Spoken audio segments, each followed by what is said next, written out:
Salut les amis, j'espère que vous allez bien. On se retrouve pour une nouvelle vidéo débrief entre Arsenal et le Paris Saint-Germain. Alors, on se retrouve pour cette vidéo et qu'est-ce que ça fait du bien et qu'est-ce qu'on est fiers de l'équipe. Bravo les mecs, on est très fiers de vous. On est fiers de vous. Vous nous rendez fiers, vous nous rendez heureux. Et quelle soirée on a vécu. Alors ça a été dur, ça a été très dur contre cette équipe d'Arsenal. C'est une très bonne équipe, donc bravo à Arsenal d'abord pour leur performance. Il y a une stat qui est effrayante. C'est que depuis 2016, Arsenal Arsenal a toujours marqué depuis 2016 chez eux. Et là, ils n'ont pas marqué. Ça, je crois que c'est un truc comme ça. Mais ça, c'est quand même une stat qui est effrayante.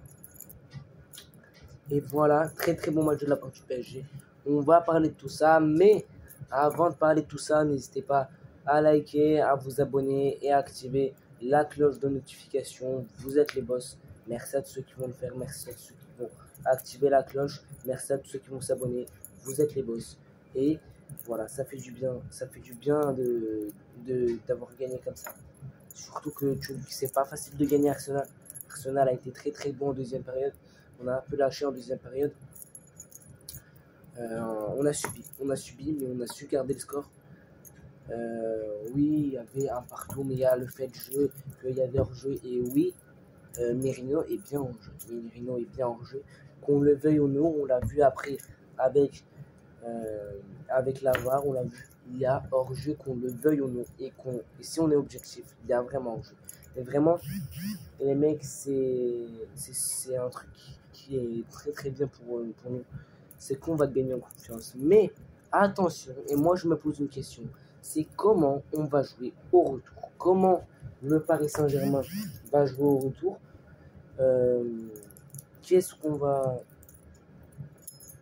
Comment on va jouer au retour. Moi, c'est ça que je me pose.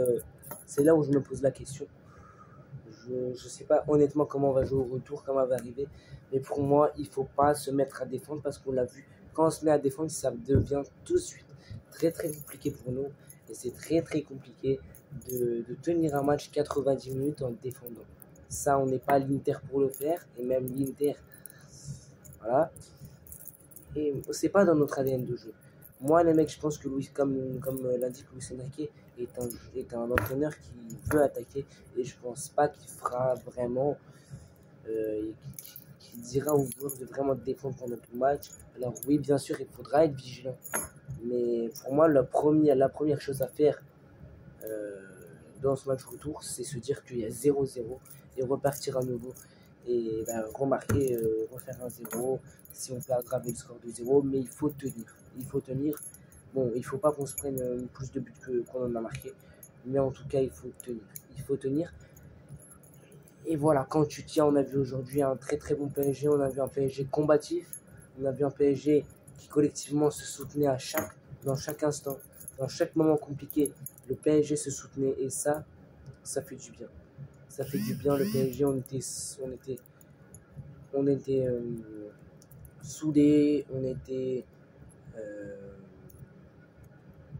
soudés, on était attentifs. On était prêts.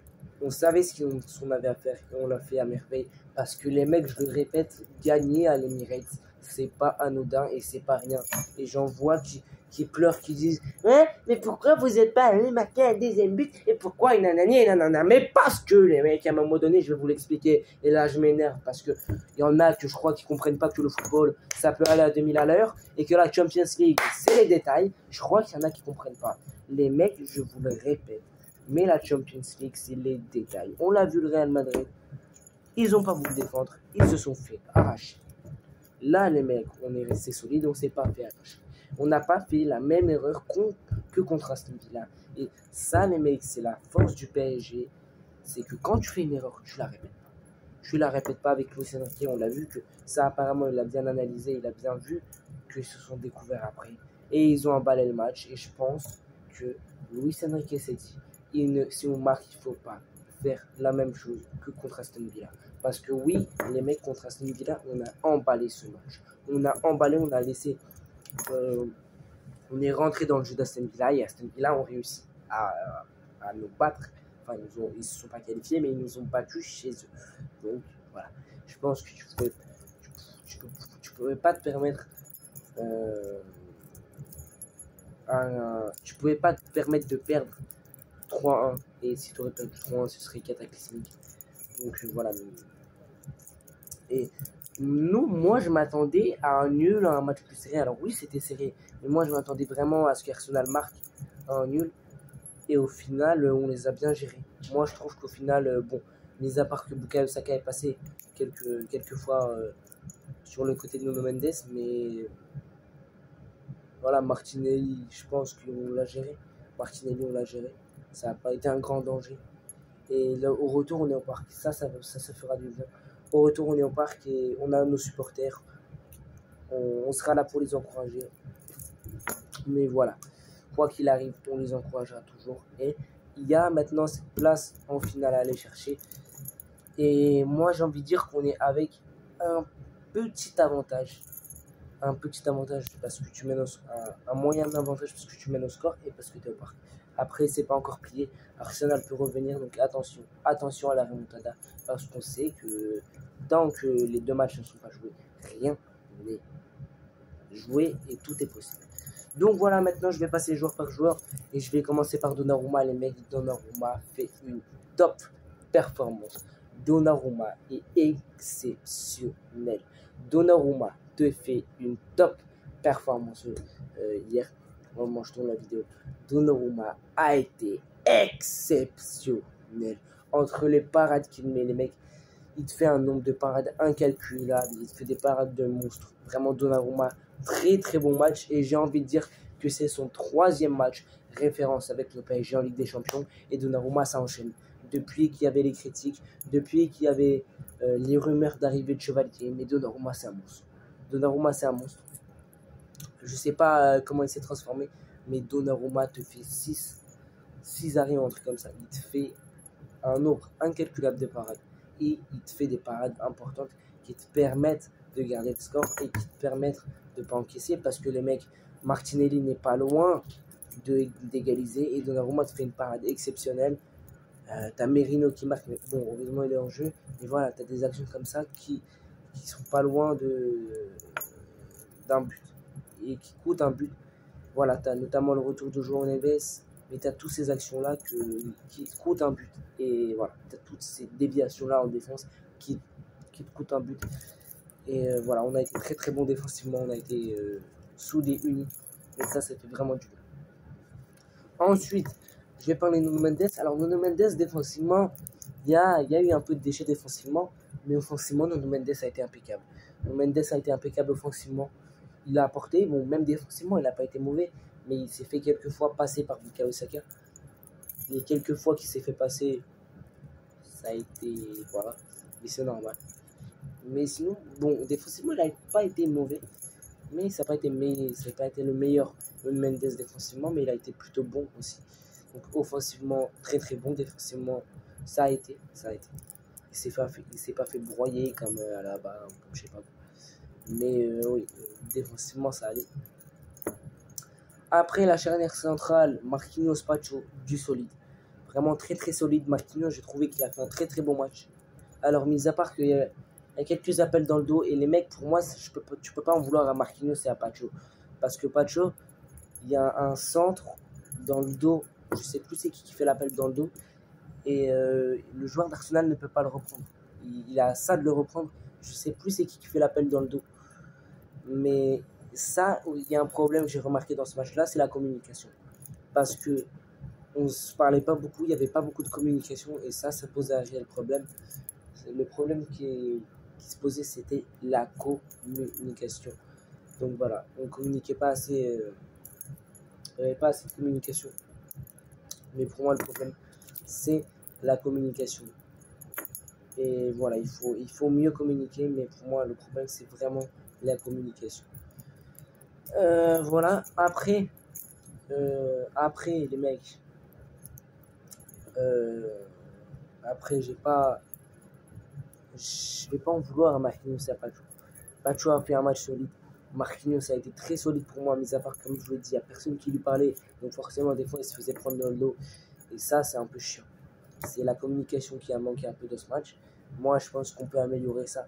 Il y a des choses à améliorer et c'est pas parfait, les mecs. On peut améliorer ça. Il y a des choses qu'on peut améliorer. Donc voilà, on peut les améliorer et on doit les améliorer. Ensuite, le milieu de terrain composé de Fabian Ruiz, João Neves et Vitinha. Alors les mecs, je vais commencer par Fabian Ruiz, mais Fabian Ruiz aujourd'hui nous fait une top performance. Fabian nous sort une top performance. Il y a notamment la frappe qui est contrée, la frappe de Fabian qui est déviée et qui va sur le poteau de Raya. Fabian joue vers l'avant, Fabian presse, Fabian est très très bon. Fabian fait des très très bons appels. Encore une fois, aujourd'hui, hier, on montre dans la vidéo, j'ai vu des très très bons appels de la part du bon vieux Fabian. Des appels vraiment tranchants dans le dos. Il se démarque. Vraiment très très bon Fabian Ruiz. Très très bon, rien à dire. Il a été impeccable. Fabian Ruiz a été très très bon. Voilà, il a été bon. J'ai pas grand chose à rajouter, mais mis à part que Fabian, aujourd'hui, pour moi, mérite aussi le trophée d'homme du match. Comme Donnarumma peut le mériter. Bon, c'est Vitinha qui l'a remporté, mais comme Vitinha peut le mériter, Donnarumma peut le mériter, Fabian peut le mériter, Dembélé. Voilà, pour moi, tous les joueurs du PSG aujourd'hui sont capables de prétendre pour ce trophée du joueur du match parce que les mecs, toute l'équipe a été fantastique. On a fait une performance exceptionnelle. Vraiment, la performance m'a vraiment plu. J'ai vraiment vu une équipe soudée. Ça a été un bon PSG. Et ça m'a plu, les mecs. J'ai vu un très, très bon PSG. Ça fait du bien de voir un PSG soudé. Et j'espère que ça va continuer parce que là, on est sur une très, très bonne voie, comme je vous le répète, pour aller au final. Mais voilà, il y a encore ce match et où tout peut se passer, je le répète. Mais j'espère qu'on va savoir gérer et qu'on va avoir le mental. Ça va jouer aussi sur le mental, les détails. Mais voilà, on est au parc, on n'a pas le droit de perdre, on n'a pas le droit de décevoir nos supporters, ils n'ont pas le droit de nous décevoir parce qu'on est à domicile. Et à domicile, normalement, c'est la victoire. Ensuite, je vais parler de João Neves. João Neves, exceptionnel défensivement, il a été très très bon. Il y a cette déviation, je vous en parle aussi, mais il y a cette déviation qui nous sauve un but, les mecs. Il vient, il t'enlève, il y a plusieurs fois où João Neves fait ça, il t'enlève le ballon à Bukayo Saka en deuxième période. En première période, il dévie le ballon et je crois que c'est là où le joueur tombe, mais il n'y a vraiment pas penalty. Par contre, Arsenal, en termes de simulation, ça va 2 minutes, hein, ça va 2 minutes, mais il y a des actions de jeu où il prétendait à des pénaltys alors qu'il n'y avait même pas pénalty quand tu voyais ralenti. Alors voilà, ça par contre c'est atroce. Voilà, par contre l'arbitre, je suis désolé, mais Timber, alors petite parenthèse, hein, je dis qu'Arsenal ont bien joué, mais c'est quand même atroce.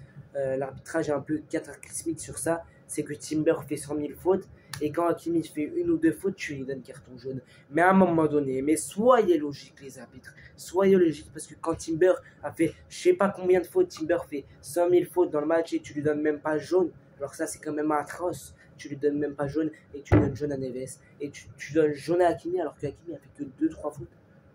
Pour moi arrêter, c'est quand même abusé. Voilà, si tu donnes pas le jaune à Timber, moi je comprends pas. Bon, il faut m'expliquer aussi ça. Mais les arbitres, ça commence à être relou. Et tout le temps, c'est la même. Et le penalty pas donné sur Kvaratskhelia. Alors à un moment donné, moi je veux bien. Mais Timber, vraiment, ça se voit comment il retient Kvaratskhelia.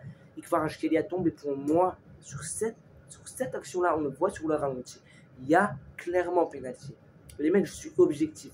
S'il y aurait penalty pour Arsenal, je l'aurais dit. Mais là, il y a penalty pour le PSG matin, midi, soir. Je veux rien entendre. Les supporters d'Arsenal me disent pas il n'y avait pas penalty. Il y a penalty tous les jours. Si vous êtes objectif, vous dites qu'il y a penalty. Si vous êtes objectif. Voilà, il y a ce penalty pas volé pour moi, pas donné. Pour moi, bah, comme je vous l'ai dit, c'est un peu un vol. On s'est fait carotte, mais bon, on a su gagner même en se faisant carotte. Alors les mecs, ça c'est aussi un point fort du PSG, c'est que Alors, je suis pas là pour dire que le point fort, il est pas faible, mais ça, c'est aussi une force du PSG, c'est que quand on se fait carotte, on arrive quand même à résister et à gagner. Et ça fait du bien. Parce que les mecs, je sais pas combien de fois on s'est fait carotte. Que ce soit en Ligue 1, que ce soit en Ligue des Champions. À un moment donné, il y en a marre. Il y en a marre. Il y en a marre des arbitres qui savent pas arbitrer à un moment donné. Ça y est, arrêtez de nous prendre pour des clowns aussi. Ça va 2 minutes. Mais voilà. Je vais revenir sur João Neves. Donc João Neves, exceptionnel. Offensivement, exceptionnel. Défensivement, exceptionnel. Voilà, très très bon João Neves. Voilà, on a retrouvé le João Neves qu'on voyait depuis le début de la saison, depuis le milieu de la saison. C'est un João Neves impeccable. Les protections de balles qu'il faisait au milieu de terrain, comment il gagnait les ballons, je suis tombé amoureux de João Neves. C'est une dinguerie les mecs. João Neves, très très bon joueur et très très bonne performance de la part du bon vieux Neves. Et Vitinha, c'est la même chose, mais Vitinha était exceptionnel aujourd'hui. Moi, Vitinha, j'ai trouvé un très très bon Vitinha. Vitinha avec ses changements d'aile, avec sa récupération au milieu de terrain, son impact au milieu de terrain, les 1-2 avec João Neves, très très bon. João Neves, très très bon. Très très bon. Voilà. Après, en attaque, Ousmane Dembélé, très très bon Ousmane Dembélé. Il met son but en plus, passe D de Fecha Kvaratskhelia. Il met un but exceptionnel et le but de Dembélé n'est pas facile à mettre, les mecs. Le but de Dembélé n'est pas facile, mais Dembélé, très bonne performance de la part de Dembélé.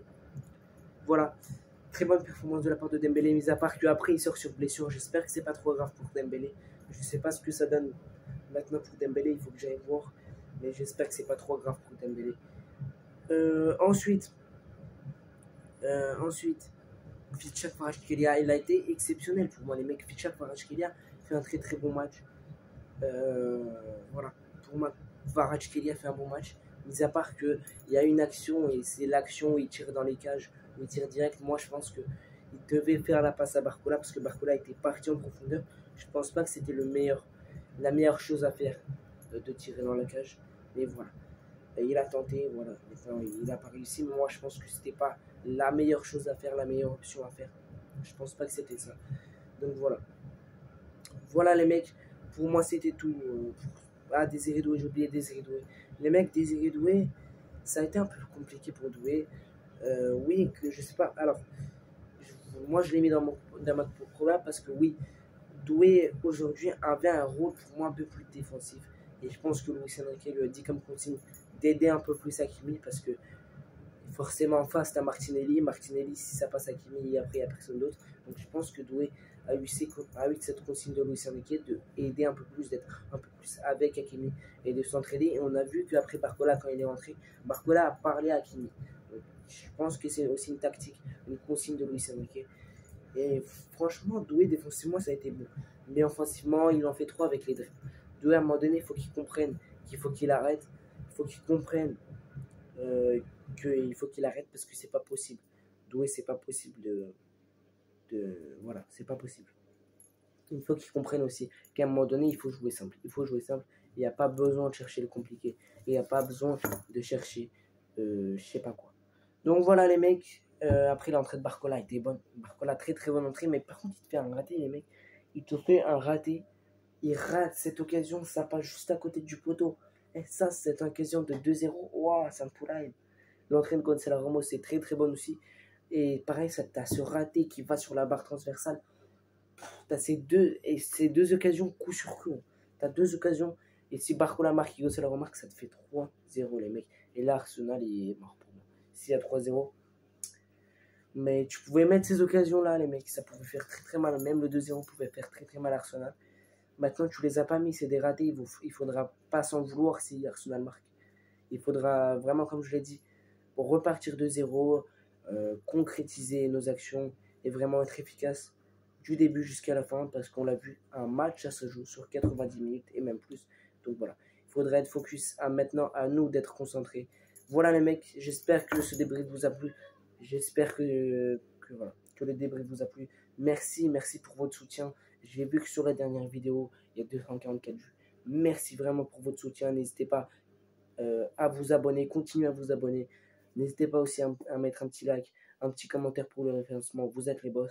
N'hésitez pas aussi à partager la vidéo. Vous êtes les boss. Et allez Paris. Et voilà, il nous reste maintenant un match et on n'est plus qu'un match de la finale. Allez Paris, vous êtes les boss. Bye les mecs.